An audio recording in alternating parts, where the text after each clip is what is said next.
Odisha state open university आलोचना करिबा MA Odia course MA ओडी पेपर 13 ब्लॉक 1 रो यूनिट 2 तुलनात्मक साहित्यर प्रयोजनीयता तुलनात्मक साहित्यर प्रयोजनीयता एथिरे थिबा आत्मपरीक्षण प्रश्नावली एवं यार उत्तर प्रथम रही 1 नंबर संक्षिप्त उत्तरमूलक प्रश्न 1 क समीक्षा शास्त्र काहार गुणात्मक मूल्य निर्धारण करिथाए। उत्तर है साहित्य समीक्षा शास्त्र जे कौनसी पाठर अर्थात टेक्स्टर गुणात्मक मूल्य निर्धारण करिथाए। यह सहित निबिड़ भाव संयुक्त थाए सही कालखंडरी ऐतिहासिक उपादान जहाँ उभय समालोचना और साहित्यर इतिहास पाई प्रयोजन। यह मध्य विश्व साहित्य और विश्व साहित्य प्रति सश्रद्ध दृष्टि रखिथिबा विज्ञजनक मनन निमंते खुराक जोगाई थाए। परवर्ती आलोचना 1 नंबर ख तुलनात्मक साहित्य काहा सहित संहति स्थापन करिथाए। उत्तर है तुलनात्मक साहित्य अध्ययनर विशेषता हेउछि जे यह सर्वदा विश्व संहति स्थापन सह जड़ित। विश्वायन प्रेक्षापटरे विचार कले संप्रति विश्व एक ग्रामरे रूपांतरित होइछि। एही रूपांतर पाई मनुष्य भितरे थिबा व्यावसायिक प्रवृत्ति जेपरी भूमिका निर्वाह करिछि सेहीपरि वैषयिक ज्ञान विज्ञान चर्चा प्रमुख दायित्व ग्रहण करिछि। एहार प्रभाव और प्रतिक्रिया साहित्य रे प्रतिफलित हेबा स्वाभाविक कथा। यह हुएत विगत 200 वर्षर साहित्य संरचना मध्यरे होई पारे, मात्र एहार पूर्व साहित्य तत्कालीन आर्थ सामाजिक तथा सांस्कृतिक प्रेक्षापटरे एहार स्थिति निरूपित होई पारे। परवर्ती प्रश्न 1 ग भारतीय साहित्यर केउं गुण विज्ञजन को आश्चर्यचकित करिथाए। उत्तर है बहु भाषा और संस्कृतिर समन्वय भारतीय भावादर्श बा आइडियोलोजी किपरि एक सूत्र ग्रथित तार ग्रहण करिछि। भारतीय साहित्य इतिहास बहु विज्ञजन को यही कथा बा यही विविधता ही आश्चर्यचकित करिछि। अर्थात बहुत भाषा और संस्कृतिर अपूर्व समन्वय घटिथिबा आम भारतीय भावादर्श किपरि एकक सूत्र गुंथा होई रहिछि, एकता बजाय रहिछि बा भारत रे किपरि भिन्नता मध्यरे विभिन्नता मध्यरे एकता विद्यमान यही कथा विभिन्न विज्ञजन को आश्चर्यचकित करे। परवर्ती आलोचना 1 घ तुलनात्मक साहित्य संपर्क रे गेटे कौन कहिसंती। उत्तर है गेटेंक विश्व साहित्य अनुसार तुलनात्मक अध्ययन हेउछि एक भिन्न संस्कृतिर आत्मा को आविष्कार करिबा अथवा दुई जन लेखकंक मध्यरे थिबा साम्य वैषम्य प्रभाव संपर्क रे विश्लेषण करिबा। तुलनात्मक अध्ययन दुईटी शैक्षिक परिमंडल रे परिपुष्ट होई साहित्य और संस्कृति समीक्षा पद्धतिर मानदंड को भिन्न दिशा देबारे समर्थ होइछि। एहिभଳି मतामत रखती गेट्टे। परवर्ती आलोचना दीर्घ उत्तरमूलक प्रश्न 2 क विश्व सहित अंचल को तुलनात्मक साहित्य किपरि जोड़ी थाए।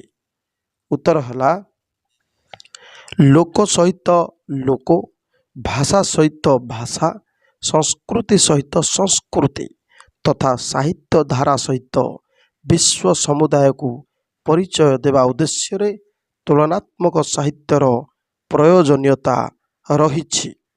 प्रांतीय ଓ ତଥା ପ୍ରାନ୍ତୀୟ ଓ ତଥାକଥିତ କେନ୍ଦ୍ର ଦ୍ୱାରା ସଂରଚିତ ସାହିତ୍ୟର ମୂଲ୍ୟାୟନ କରିବା ସହିତ ଉଭୟ ମଧ୍ୟରେ ଥିବା ସାମ୍ୟ, ବୈଷମ୍ୟ ଓ ବୈଶିଷ୍ଟ୍ୟକୁ ନିରୂପଣ ନିମନ୍ତେ ତୁଳନାତ୍ମକ ସାହିତ୍ୟର ପ୍ରମୁଖ ଭୂମିକା ରହିଛି।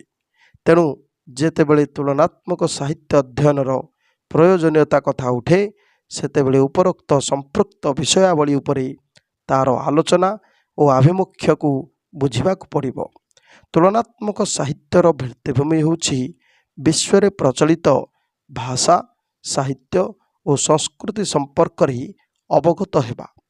ଭାଷା ହିଁ ଭାବ ପ୍ରକାଶର ଉତ୍କୃଷ୍ଟ ମାଧ୍ୟମ, କାରଣ ଏହା ସହିତ ନିବିଡ଼ ଭାବେ ଜଡ଼ିତ ହୋଇ ରହିଥାଏ ସାଂସ୍କୃତିକ ଉପାଦାନ। ଏକକ ବ୍ୟକ୍ତି ପକ୍ଷରେ ଏହା ସମ୍ଭବପର ନୁହେଁ ଯେ ବିଶ୍ୱର କୋଣ ଅନୁକୋଣରେ ବ୍ୟବହୃତ ଭାଷା ସମ୍ପର୍କରେ ସମ୍ପୂର୍ଣ୍ଣ ଜ୍ଞାନ ହାସଲ କରିବ। ତେଣୁ ତୁଳନାତ୍ମକ ସାହିତ୍ୟ ଅଧ୍ୟୟନ କ୍ଷେତ୍ରରେ ଅନୁବାଦ ପ୍ରମୁଖ ଭୂମିକା ଗ୍ରହଣ କରିଥାଏ।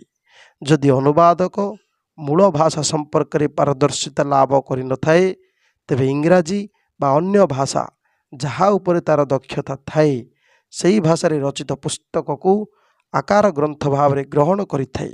ତେବେ ଅନେକ କ୍ଷେତ୍ରରେ ମୂଳ ଭାଷାରେ ପ୍ରତିକୂଳ ସେହି ଜନଗୋଷ୍ଠୀର ସାଂସ୍କୃତିକ ବୈଚିତ୍ର୍ୟକୁ ଅନୁଦିତ ପୁସ୍ତକ କେତେ ଦୂର ପ୍ରତିଫଳିତ କରିବାରେ ସମର୍ଥ, ତାହା ମଧ୍ୟ ଏକ ପ୍ରଶ୍ନ।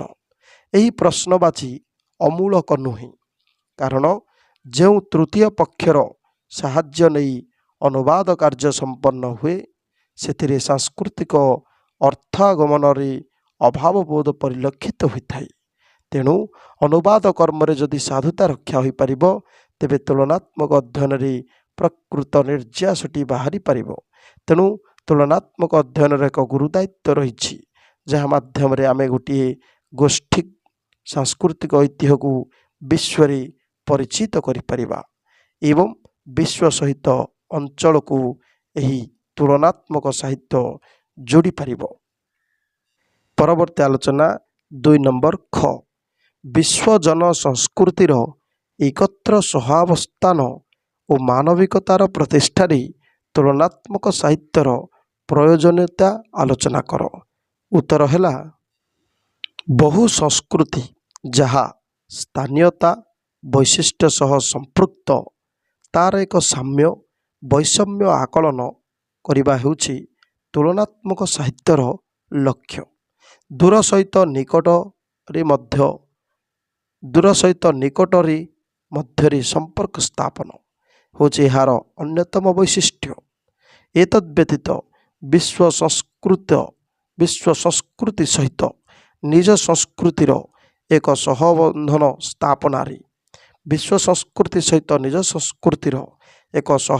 ସ୍ଥାପନରେ ଏହି ତୁଳନାତ୍ମକ ସାହିତ୍ୟର ଭୂମିକା ଅନସ୍ୱୀକାର୍ଯ୍ୟ। ଅନେକ ସ୍ଥଳରେ ଲେଖକର ସୃଜନ କର୍ମଟି ଅନ୍ୟ ଏକ ପୁସ୍ତକ ଦ୍ୱାରା ପ୍ରଭାବିତ ମଧ୍ୟ ହୋଇପାରେ। ଏହି ପ୍ରଭାବିତ ପୁସ୍ତକ ବା ଇନଫ୍ଲୁଏନ୍ସଡ ବୁକ୍ ଦ୍ୱାରା ଧୋକା ଖାଇପାରେ ସୃଜନ କର୍ମଟି, କିନ୍ତୁ ପୁସ୍ତକଟି ନୂତନ ଜୀବନ ଦ୍ୱାରା ପରିପୁଷ୍ଟ ହୋଇପାରେ। ପୁସ୍ତକଟିର ଏହି ନବକଳେବର ମୂଳ ପାଠର ବିକୃତିକରଣ ନୁହେଁ। ତେଣୁ ରୂପାନ୍ତରିତ ପୁସ୍ତକ ମଧ୍ୟରେ ଲେଖକ ନିଜ ଭୂମି ଓ ଭୂମାର ସାଂସ୍କୃତିକ ଉପାଦାନକୁ ଅକ୍ଷୁଣ୍ଣ ରଖିବାରେ ସମର୍ଥ ହୋଇଥାଏ। ସେହି ଦୃଷ୍ଟିରୁ ତୁଳନାତ୍ମକ ସାହିତ୍ୟ ଅଧ୍ୟୟନ ପାଠକ ଚିତ୍ତରେ ପାଠଟିର ପ୍ରକୃତ ସ୍ୱରୂପ ନିର୍ଣ୍ଣୟରେ ଗୁରୁତ୍ୱପୂର୍ଣ୍ଣ ଭୂମିକା ଗ୍ରହଣ କରିଥାଏ। ତୁଳନାତ୍ମକ ସାହିତ୍ୟର ଲକ୍ଷ୍ୟ ସର୍ବଦା ବିଶ୍ୱାଭିମୁଖୀ। ବିଶ୍ୱକୁ ଗୋଟିଏ ପରିବାରରେ ରୂପାନ୍ତରିତ କରି ବିବିଧତା ମଧ୍ୟରେ ଏକତା ଏବଂ ଏକ ସୌହାର୍ଦ୍ଦ୍ୟପୂର୍ଣ୍ଣ ଜୀବନ ଅନ୍ୱେଷଣ କରିବା ହେଉଛି ଏହାର ଲକ୍ଷ୍ୟ। ଏହି ସହାବସ୍ଥାନ ସ୍ଥାପନ ନିମନ୍ତେ ଆବଶ୍ୟକ ହୋଇଥାଏ ମାନବ ପ୍ରଜାତିର ସୁରକ୍ଷା ଓ ମାନବ ସମ୍ବଳ ଉପାଦାନର ଉପଯୋଗିତା ସମ୍ପର୍କରେ ସଚେତନତା ସୃଷ୍ଟି। ସାମ୍ପ୍ରତିକ ସମୟରେ ଏହି ଅତ୍ୟାବଶ୍ୟକୀୟ ଉପାଦାନର ଆବଶ୍ୟକତାକୁ ଅନୁଭବ କରିବାର କ୍ଷେତ୍ର ପ୍ରସ୍ତୁତିରେ ତୁଳନାତ୍ମକ ସାହିତ୍ୟର ପ୍ରୟୋଜନୀୟତା ରହିଛି। ନିର୍ଦ୍ଦିଷ୍ଟ ଭୌଗୋଳିକରେ ବା ନିର୍ଦ୍ଦିଷ୍ଟ ଭୂଖଣ୍ଡରେ ବସବାସ କରୁଥିବା ଜନସମୂହ ନିଜର ଐତିହ୍ୟ ସାଂସ୍କୃତିକ ଅଭିଚେତନାକୁ ଶ୍ରେଷ୍ଠ ବୋଲି ମନେ କରିବା ଏକ ସ୍ୱାଭାବିକ କଥା ତଥା ବାସ୍ତବତା। ମାତ୍ର ଭିନ୍ନ ସାଂସ୍କୃତିକ ବାସ୍ତବତା ପ୍ରତି ଅନାଦର କିମ୍ବା ଉପେକ୍ଷା ଅଥବା ଅନିଚ୍ଛା ପ୍ରକାଶ କରିବା ଏକ ଧାରଣାଗତ ଭ୍ରମ।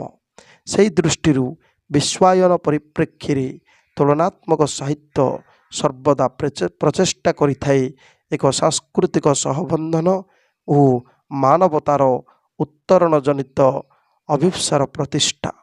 ତେଣୁ ଏହି ମାଙ୍ଗଳିକ ପ୍ରକାର୍ଯ୍ୟର ଅଭିବୃଦ୍ଧି ନିମନ୍ତେ ତୁଳନାତ୍ମକ ସାହିତ୍ୟ ଅଧ୍ୟୟନ ନିଜର ମୌଳିକ କର୍ତ୍ତବ୍ୟ ଓ ଲକ୍ଷ୍ୟପ୍ରାପ୍ତି ଉଦ୍ଦେଶ୍ୟରେ ଏହି ଅଭିଯାତ୍ରାଟିକୁ ଶୃଙ୍ଖଳାର ସହ ସମ୍ପନ୍ନ କରିଥାଏ।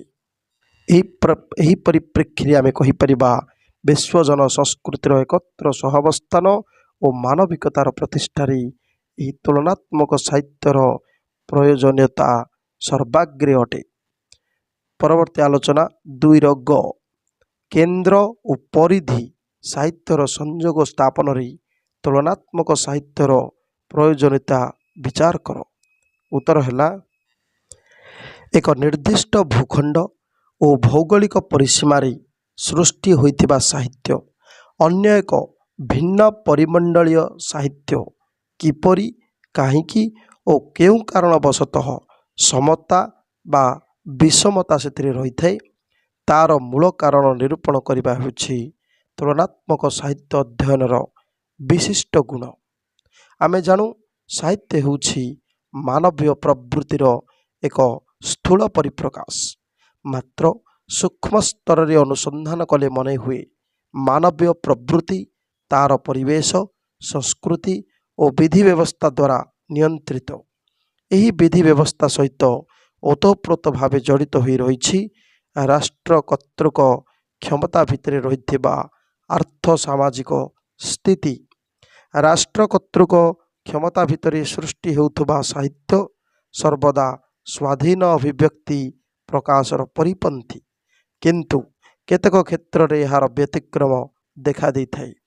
ଅର୍ଥାତ୍ ସ୍ରଷ୍ଟାଟିଏ ରାଷ୍ଟ୍ର ପ୍ରଣୋଦିତ କ୍ଷମତା ଚକ୍ର ପ୍ରତି ପ୍ରଶ୍ନ ଉଠାଇଥାଏ।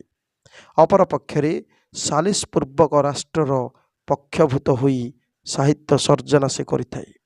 ସାହିତ୍ୟ ସର୍ଜନା କ୍ଷେତ୍ରରେ ଏହିପରି ଅପ୍ରୀତିକର ସତ୍ୟକୁ କେନ୍ଦ୍ର କରି ସମୀକ୍ଷା ପଦ୍ଧତି ଗଢ଼ି ଉଠିବା ଏକ ଦୁଷ୍କର କର୍ମ ବୋଲି ମଧ୍ୟ କେତେକ ଚିନ୍ତା କରିଥାନ୍ତି। ଏହି ସାହିତ୍ୟ ପ୍ରକ୍ରିୟାଟି ସମଗ୍ର ବିଶ୍ୱରେ ଅନୁଭୂତ ହୋଇଥାଏ। ସେଥିପାଇଁ ବିଶ୍ୱ ସାହିତ୍ୟରେ ଏହି ସମତା ବିଷମତା ଆକଳନ ନିମନ୍ତେ ତୁଳନାତ୍ମକ ସାହିତ୍ୟ ଅଧ୍ୟୟନର ଆବିର୍ଭାବ ଘଟିଛି। ସଂସ୍କୃତିର ସୂକ୍ଷ୍ମ ସ୍ରୋତସ୍ୱିନୀ ଧାରାଟି ଯେପରି ଭାବେ ବିଶ୍ୱର ଗୋଟିଏ ପ୍ରାନ୍ତରୁ ଅନ୍ୟ ପ୍ରାନ୍ତର ପର୍ଯ୍ୟନ୍ତ ଅବିଶ୍ରାନ୍ତ ଭାବରେ ଗତିଶୀଳ ହେଉଛି ତାର ଅନୁସନ୍ଧାନ କରିବା ତୁଳନାତ୍ମକ ସାହିତ୍ୟ ଅଧ୍ୟୟନର ଏକ ପ୍ରମୁଖ ବିଭବ। ତେଣୁ ସ୍ଥାନୀୟତା ସହିତ ବିଶ୍ୱକୁ ଯୋଡ଼ିଥିବା ଏହି ବିଭବ ରାଶିର ଅଧ୍ୟୟନ ହିଁ ତୁଳନାତ୍ମକ ଦୃଷ୍ଟି। ଭାରତୀୟ ସାହିତ୍ୟର ଅବବୋଧ ନିମନ୍ତେ ଲିଖିତ କଥିତ ଏବଂ କଥିତ ଭାଷାରେ ଥିବା ସାହିତ୍ୟିକ ସୌକୁମାର୍ଯ୍ୟକୁ ବା ଏହି ସୌକୁମାର୍ଯ୍ୟ ପରମ୍ପରାକୁ ମଧ୍ୟ ଉଦାହରଣ ଭାବେ ନିଆଯାଏ। ବହୁ ଭାଷା ଓ ସଂସ୍କୃତିର ସମନ୍ୱୟ ହୋଇଥିବା ଏହି ଭାରତୀୟ ଭାବାଦର୍ଶ କିପରି ଭିନ୍ନତା ମଧ୍ୟରେ ଏକତା ରହିଛି ଏହା ବିଜ୍ଞଜନମାନଙ୍କୁ ଆଶ୍ଚର୍ଯ୍ୟଚକିତ କରେ। ପୂର୍ବ ଆଧୁନିକ ସମୟ ଖଣ୍ଡରେ ସଂସ୍କୃତ ମହାକାବ୍ୟ ନାଟକ ତଥା ଗ୍ରୀକ୍ ସହିତ ଏହାର ସୌସାଦୃଶ୍ୟ ଆକଳନରେ ଯେଉଁ ପ୍ରତୁଳ ପରିମାଣ ଆଲୋଚନା ପର୍ଯ୍ୟାଲୋଚନା ହୋଇଛି ତାର ସ୍ୱରୂପ ସମ୍ପର୍କରେ ସମସ୍ତେ ଅବଗତ ହେବା ବାଞ୍ଛନୀୟ। ଗୋଟିଏ ସଂସ୍କୃତି ସହ ଗୋଟିଏ ସହ ସାମଗ୍ରିକ ସଂସ୍କୃତିର ସୃଷ୍ଟି ଉତ୍ସ ଆକଳନ କରିବା ହେଉଛି ଏହାର ମୁଖ୍ୟ ଭୂମିକା। ବାଲ୍ମୀକିକୃତ ରାମାୟଣ ଏବଂ ବ୍ୟାସକୃତ ମହାଭାରତ ଗୀତା ଭକ୍ତି ଯୁଗରେ ଭାରତରେ ବିଭିନ୍ନ ଭାଷାରେ ଭିନ୍ନ ଭିନ୍ନ ରୂପରେ ରଚିତ ହୋଇଥିବାର ମଧ୍ୟ ଦେଖାଯାଏ। ତୁଳସୀଦାସ କୃତ ରାମଚରିତ ମାନସ ଯଦିଓ ଏକ ବୃହତ୍ ପରିସରରେ ଆଦୃତି ଲାଭ କରିଥିଲା, କିନ୍ତୁ ପ୍ରାନ୍ତୀୟ ଭାଷାରେ ରଚିତ ତଥା ନିଜ ନିଜ ସାଂସ୍କୃତିକ ସାମାଜିକ ପ୍ରେକ୍ଷାପଟକୁ ଭିତ୍ତି କରି ଗଢ଼ି ଉଠିଥିବା ରାମାୟଣ, ମହାଭାରତ, ଭାଗବତ, ଗୀତା ପ୍ରଭୃତି ଗ୍ରନ୍ଥ ନିଜସ୍ୱ ବୈଶିଷ୍ଟ୍ୟରେ ଗରିୟାନ ହୋଇଛନ୍ତି। ଏହା ପ୍ରାନ୍ତୀୟ ଜ୍ଞାନର ପରିସୀମାକୁ ସମୁଜ୍ଜଳ କରିବାରେ ସହାୟକ ହୋଇଛି।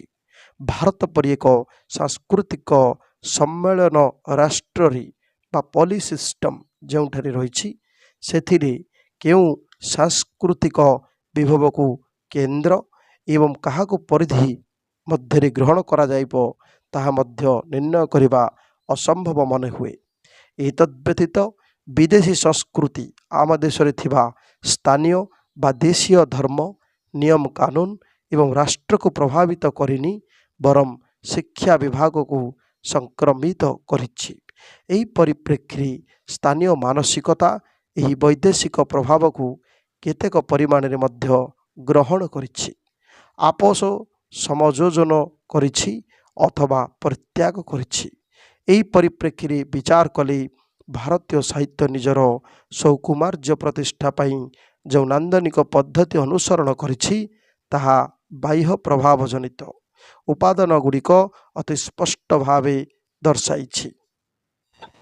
ଏହିସବୁ ଦୃଷ୍ଟିକୋଣରୁ ଲକ୍ଷ୍ୟ କଲେ କେନ୍ଦ୍ର ଓ ପରିଧି ସାହିତ୍ୟର ସଂଯୋଗ ସ୍ଥାପନରେ ତୁଳନାତ୍ମକ ସାହିତ୍ୟର କିପରି ପ୍ରୟୋଜନୀୟତା ରହିଛି ତାହା ସ୍ପଷ୍ଟ ଜାଣିହୁଏ। ପରବର୍ତ୍ତୀ ଆଲୋଚନା 2 ନମ୍ବର ଦୀର୍ଘୋତ୍ତରମୂଳକ ପ୍ରଶ୍ନ 2ର ଘ ଅନୁବାଦ ମାଧ୍ୟମରେ ତୁଳନାତ୍ମକ ସାହିତ୍ୟ ନିଜ ସ୍ୱରୂପ ପ୍ରକାଶରେ ସମର୍ଥ ହୋଇଛି, ଆଲୋଚନା କର। ଉତ୍ତର ହେଲା, ତୁଳନାତ୍ମକ ସାହିତ୍ୟ ଅଧ୍ୟୟନରେ ସକ୍ରିୟ ଅଂଶଗ୍ରହଣ କରିଥାଏ ଅନୁବାଦ। ଅନୁବାଦ ଶୃଙ୍ଖଳାଟିର ପରିସର ଅତ୍ୟନ୍ତ ବ୍ୟାପକ ଓ ମନନଶୀଳ। ବିଶ୍ୱର ଯେକୌଣସି ଭାଷାରେ ରଚିତ ସାହିତ୍ୟକୁ ଅର୍ଥାତ୍ ଟାର୍ଗେଟେଡ୍ ଲାଙ୍ଗୁଏଜ ତାହାକୁ ନିଜ ଭାଷାରେ ଅନୁବାଦ କରି ଅର୍ଥାତ୍ ସୋର୍ସ ଲାଙ୍ଗୁଏଜରେ ପରିବର୍ତ୍ତନ କରି ସେହି ସାହିତ୍ୟର ସାଂସ୍କୃତିକ ଅବବୋଧକୁ ପ୍ରକାଶ ନିମନ୍ତେ ଅନୁବାଦକର ଦକ୍ଷତା ରହିବା ଆବଶ୍ୟକ। ଜଣେ ଦକ୍ଷ ଅନୁବାଦକ ଯଦି ଅନୁଦିତ ଭାଷା ବା ସାହିତ୍ୟ ବା ସଂସ୍କୃତି ସହିତ ପରିଚିତ ନ ହୁଅନ୍ତି, ତେବେ ସେହି ଅନୁବାଦ କର୍ମଟି ସମ୍ପୂର୍ଣ୍ଣ ହେବ ନାହିଁ। ଅନୁବାଦକ ଯଦି ତୃତୀୟ ଭାଷା ଉପରେ ନିର୍ଭରଶୀଳ ହୁଅନ୍ତି, ତେବେ ମୂଳ ଭାଷାରେ ସନ୍ନିବେଶିତ ସାଂସ୍କୃତିକ ଅବବୋଧଟି କ୍ଷୁର୍ଣ୍ଣ ହେବାର ମଧ୍ୟ ସମ୍ଭାବନା ରହିଛି। ଉପନିବେଶବାଦ ଶିକ୍ଷା ବ୍ୟବସ୍ଥା ପ୍ରତ୍ୟକ୍ଷ ଭାବେ ଯେପରି ଭାରତୀୟ ସାହିତ୍ୟକୁ ପ୍ରଭାବିତ କରିଛି, ସେହିପରି ଅପ୍ରତ୍ୟକ୍ଷ ଭାବେ ଭାରତୀୟ ପ୍ରାଦେଶିକ ସାହିତ୍ୟ ମଧ୍ୟରେ ଏକ ଯୋଗସୂତ୍ର ସ୍ଥାପନ ନିମନ୍ତେ ସଫଳ ହୋଇଛି। ତେଣୁ ଆମ ଦେଶରେ ପୂର୍ବରୁ ଥିବା ସଂସ୍କୃତ କାବ୍ୟାଦର୍ଶ ଓ ଏହାକୁ ଆଧାର କରି ଗଢ଼ି ଉଠିଥିବା ସୃଜନାତ୍ମକ ସାହିତ୍ୟ ସମୀକ୍ଷା ପଦ୍ଧତିଟି ପାଶ୍ଚାତ୍ୟ ସମୀକ୍ଷା ଶାସ୍ତ୍ର ଦ୍ୱାରା ସତେ ଯେପରି ଦେଶଦ୍ରୋହୀରେ ପରିଣତ ହୋଇଯାଇଛି। ଉପନିବେଶିକ ଶାସନ ବ୍ୟବସ୍ଥାରେ ଲେଖକୀୟ ସତ୍ତାର ରୂପାନ୍ତରୀକରଣ ଘଟିଥିଲେ ମଧ୍ୟ ନିଜ ସଂସ୍କୃତିର ଅସ୍ଥିମଜ୍ଜାଗତ ଅବବୋଧଟି ପରିସ୍ଫୁଟନରେ ବ୍ୟାହତ ଘଟିନାହିଁ। ତେବେ ଏହାର ବିପରୀତ ପ୍ରତିକ୍ରିୟାଟି ମଧ୍ୟ ଦେଖିବାକୁ ମିଳିଛି। ରାଧାନାଥଙ୍କ କାବ୍ୟରେ ନାୟକ ନାୟିକା ତଥା ଭୌଗୋଳିକ ସ୍ଥାନ ବିଶେଷର ଓଡ଼ିଶାୟନ ହେବା ସତ୍ତ୍ୱେ ସେମାନଙ୍କର ଚିନ୍ତା ଓ ଘଟଣା ପ୍ରବାହ ପାଶ୍ଚାତ୍ୟ ଚିନ୍ତା ଚେତନା ଓ ଘଟଣା ଦ୍ୱାରା ହିଁ ପ୍ରଭାବିତ। ତେଣୁ ଲେଖକ ପ୍ରଥମେ ଅନୁବାଦ ମାଧ୍ୟମରେ ପାଶ୍ଚାତ୍ୟ ସାହିତ୍ୟର ଭାବବସ୍ତୁ ବୁଝିଛି ଏବଂ ପରେ ତାକୁ ନିଜର ସାହିତ୍ୟ କୃତିରେ ପ୍ରୟୋଗ କରିଛି। ତେଣୁ ଏଠାରେ ଅନୁବାଦର ଆବଶ୍ୟକତା କେତେ ରହିଛି ସ୍ପଷ୍ଟ ପ୍ରତୀୟମାନ। ଉପଯୁକ୍ତ ଅନୁବାଦ ହେତୁ ଏହାକୁ ବୁଝିବା ହେତୁ ରାଧାନାଥ ନିଜର କାବ୍ୟରେ ଏହାକୁ ସୁନ୍ଦର ଭାବେ ରୂପାୟିତ କରିଛନ୍ତି। ଫଳସ୍ୱରୂପ ସେତେବେଳେ ଏହି ପାଠଟି ପାଠକ ନିକଟକୁ ଆସିଛି ଯେତେବେଳେ ସେ ନିଜ ସାଂସ୍କୃତିକ ପରିମଣ୍ଡଳରେ ଏହି ଅନାଗତ ଭାବବୋଧ ସମ୍ପର୍କରେ ପ୍ରଶ୍ନ ଉଠାଇଛି। ତେଣୁ ପ୍ରଶ୍ନ ଉଠାଇବାରେ ପ୍ରକ୍ରିୟାଟି ହେଉଛି ଏହି ତୁଳନାତ୍ମକ ସାହିତ୍ୟ, ଯାହା ଭିତରେ ଦୁଇଟି ସାହିତ୍ୟ ବିଭବ ଏବଂ ସେଥିରେ ଥିବା ସାଂସ୍କୃତିକ ବିଭବକୁ ଚିହ୍ନଟ କରିବାର ଦକ୍ଷତା ରହିଥାଏ। ସେହି ଦୃଷ୍ଟିରୁ ତୁଳନାତ୍ମକ ସାହିତ୍ୟର ପ୍ରୟୋଜନତା ଆମେ ଉପଲବ୍ଧି କରିଥାଉ। ସମ୍ପ୍ରତି ତୁଳନାତ୍ମକ ସାହିତ୍ୟ ଅଧ୍ୟୟନ ଓ ଅନୁବାଦର ତାତ୍ତ୍ୱିକ ଲକ୍ଷ୍ୟକୁ ବିଶ୍ଳେଷଣ କଲେ ଦେଖାଯାଏ, ଅନୁବାଦ ସାହିତ୍ୟ ସମ୍ପୂର୍ଣ୍ଣ ରୂପେ କବଳିତ କରିଛି ତୁଳନାତ୍ମକ ଅଧ୍ୟୟନ କ୍ଷେତ୍ରକୁ। ଅର୍ଥାତ୍ ଅନୁବାଦ ଶୃଙ୍ଖଳାଟି ନିଜସ୍ୱ ପରିଚୟରେ ଭାସ୍ୱର ହେବା ପାଇଁ ଅଙ୍ଗୀକାରବଦ୍ଧ। ଲକ୍ଷ୍ୟ ଓ ପରିସରକୁ ଦେଖିଲେ ଏ ଦୁଇଟି କର୍ମ ପରସ୍ପରଠାରୁ ଦୂରତ୍ୱ ରକ୍ଷାରେ ବ୍ୟଗ୍ର। ଏହି ଦୂରତାଠାରୁ ଉପରକୁ ଯାଇ ପର୍ଯ୍ୟବେକ୍ଷଣ କଲେ ଯେଉଁ ସାରସ୍ୱତ ସେତୁଟିଏ ନିର୍ମାଣ ହୋଇପାରିବ, ସେଥିପ୍ରତି ଯତ୍ନଶୀଳ ହେବା ଅତ୍ୟନ୍ତ ଜରୁରୀ। କାରଣ ଏହି ଦୁଇଟି ବିଦ୍ୟା ପରସ୍ପରର ପରିପୂରକ। ଅନ୍ୟ ଭାଷାରେ ସଂରଚିତ ସାହିତ୍ୟର ଅନୁବାଦ ଯଦି ପ୍ରଣୀତ ଭାଷାରେ ଅନୁରୂପ ସାଂସ୍କୃତିକ ସ୍ପନ୍ଦନକୁ ଧରି ରଖିବାର କ୍ଷମତା ରଖେ, ତେବେ ତୁଳନାତ୍ମକ ସାହିତ୍ୟ ତତ୍ତ୍ୱ ଓ ଅଧ୍ୟୟନ କ୍ଷେତ୍ରରେ ଏହା ପ୍ରମୁଖ ଭୂମିକା ନିର୍ବାହ କରିବ। ଜ୍ଞାନ ଜଗତର ବିସ୍ତୃତୀକରଣ ଓ ଆନ୍ତଃବିଦ୍ୟା ସମ୍ପର୍କରେ ଗଭୀର ଚର୍ଚ୍ଚା ନିମନ୍ତେ ପ୍ରୟୋଜନୀୟ ହୋଇଥାଏ ଅନୁବାଦ। ଏହି ଅନୁବାଦ ପ୍ରକରଣ ହିଁ ବିବିଧ ବିଦ୍ୟାର ଆଳୟକୁ ପ୍ରସାରିତ କରିଥାଏ। ଗୋଟିଏ ଭାଷା, ସାହିତ୍ୟ, ସଂସ୍କୃତି ଭିତରେ ଆବଦ୍ଧ ମଣିଷର ପ୍ରଜ୍ଞାକ୍ଳପ୍ତ ହେବା ପରିବର୍ତ୍ତେ ବିସ୍ତାରିତ ହେବାର ଏହା ସୁଯୋଗ ସୃଷ୍ଟି କରେ। ତେଣୁ ଜ୍ଞାନ ଚର୍ଚ୍ଚାର ବିସ୍ତାରୀକରଣରେ ସାହାଯ୍ୟ କରୁଥିବା ଅନୁବାଦ ପ୍ରକ୍ରିୟା କ୍ରମଶଃ ତୁଳନାତ୍ମକ ଅଧ୍ୟୟନ କେବଳ ସ୍ଥାନ, କାଳ, ପାତ୍ର ଭେଦ ସହିତ ପରିଚିତ କରେ ନାହିଁ, ପରନ୍ତୁ ସେଗୁଡ଼ିକର ମାହାତ୍ମ୍ୟ ପ୍ରଖ୍ୟାପନରେ ଶକ୍ତିଶାଳୀ ଭୂମିକା ନିର୍ବାହ କରେ। ତୁଳନାତ୍ମକ ସାହିତ୍ୟର ଭିତ୍ତିଭୂମି ହେଉଛି ବିଶ୍ୱରେ ପ୍ରଚଳିତ ଭାଷା, ସାହିତ୍ୟ ଓ ସଂସ୍କୃତି ସମ୍ପର୍କରେ ଅବଗତ ହେବା। ଭାଷା ହିଁ ଭାବ ପ୍ରକାଶର ଉତ୍କୃଷ୍ଟ ମାଧ୍ୟମ, କାରଣ ଏହା ସହିତ ନିବିଡ଼ ଭାବେ ଜଡ଼ିତ ହୋଇ ରହିଥାଏ ସାଂସ୍କୃତିକ ଉପାଦାନ। ଏକକ ବ୍ୟକ୍ତି ପକ୍ଷରେ ଏହା ସମ୍ଭବପର ନୁହେଁ ଯେ ବିଶ୍ୱର କୋଣ ଅନୁକୋଣରେ ବ୍ୟବହୃତ ଭାଷା ସମ୍ପର୍କରେ ସମ୍ପୂର୍ଣ୍ଣ ଜ୍ଞାନ ହାସଲ କରିବା। ତେଣୁ ତୁଳନାତ୍ମକ ସାହିତ୍ୟ ଅଧ୍ୟୟନ କ୍ଷେତ୍ରରେ ଅନୁବାଦ ପ୍ରମୁଖ ଭୂମିକା ଗ୍ରହଣ କରିଥାଏ। ଯଦି ଅନୁବାଦକ ମୂଳ ଭାଷା ସମ୍ପର୍କରେ ପାରଦର୍ଶିତା ଲାଭ କରିନଥାଏ, ତେବେ ଇଂରାଜୀ ବା ଅନ୍ୟ ଭାଷା ଯାହା ଉପରେ ତା'ର ଦକ୍ଷତା ଥାଏ, ସେହି ଭାଷାରେ ରଚିତ ପୁସ୍ତକକୁ ଆକାର ଗ୍ରନ୍ଥ ଭାବରେ ଗ୍ରହଣ କରିଥାଏ। ତେବେ ଅନେକ କ୍ଷେତ୍ରରେ ମୂଳ ଭାଷାରେ ପ୍ରତିକୂଳ ସେହି ଜନଗୋଷ୍ଠୀର ସାଂସ୍କୃତିକ ବୈଚିତ୍ର୍ୟକୁ ଅନୁଦିତ ପୁସ୍ତକ କେତେ ଦୂର ପ୍ରତିଫଳିତ କରିବାରେ ସମର୍ଥ, ତାହା ମଧ୍ୟ ଏକ ପ୍ରଶ୍ନବାଚୀ ହୋଇ ଛିଡ଼ା ହୁଏ। କାରଣ ଯେଉଁ ତୃତୀୟ ପକ୍ଷର ସାହାଯ୍ୟ ନେଇ ଅନୁବାଦ କାର୍ଯ୍ୟ ସମ୍ପନ୍ନ ହୁଏ, ସେଥିରେ ସାଂସ୍କୃତିକ ଅର୍ଥାଗମନରେ ଅଭାବବୋଧ ପରିଲକ୍ଷିତ ହୋଇଥାଏ। ତେଣୁ ଅନୁବାଦ କର୍ମରେ ଯଦି ସାଧୁତା ରକ୍ଷା ହୋଇପାରିବ, ତେବେ ତୁଳନାତ୍ମକ ଅଧ୍ୟୟନରେ ପ୍ରକୃତ ନିର୍ଯାସଟି ବାହାରି ପାରିବ। ତେଣୁ ତୁଳନାତ୍ମକ ଅଧ୍ୟୟନର ଏକ ଗୁରୁଦାୟିତ୍ୱ ରହିଛି, ଯାହା ମାଧ୍ୟମରେ ଆମେ ଗୋଟିଏ ଗୋଷ୍ଠୀ ସାଂସ୍କୃତିକ ଐତିହାସିକକୁ ବିଶ୍ୱରେ ପରିଚିତ କରିପାରିବା। ଏଣୁ ଅନୁବାଦ ମାଧ୍ୟମରେ ତୁଳନାତ୍ମକ ସାହିତ୍ୟ ନିଜର ସ୍ୱରୂପକୁ ଏହିଭଳି ଭାବେ ପ୍ରକାଶ କରିବାରେ ସମର୍ଥ ହୋଇଥାଏ। ଧନ୍ୟବାଦ।